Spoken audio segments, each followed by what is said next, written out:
He said, "Why do you send me a picture of my house?" I said, "You're going to have to figure that out, Abdul." And for 18 months, we had nobody killed. I'll give you my favorite President Trump story. This is my #1 favorite of all time.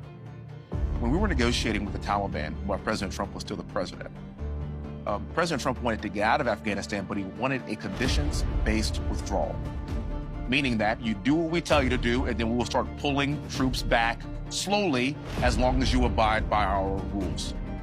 It's President Trump and Mike Pompeo, and they are talking to Taliban leadership in the room, and they had one translator in the room. President Trump looked at the Taliban leader and said this: "I want to leave Afghanistan, but it's going to be a conditions-based withdrawal." And the translator translated. And he said, "If you harm a hair on a single American, I'm going to kill you." And the translator goes, and Trump goes, "Tell him that." Yes. Tell him what I said. Tell him what I said. Reached in his pocket, pulled out a satellite photo of the leader of the Taliban's home and handed it to him. Shut up. Got up and walked out the room. Do you know for 18 months not a single American was killed in Afghanistan? That's the definition of strength. That's what I'm talking about.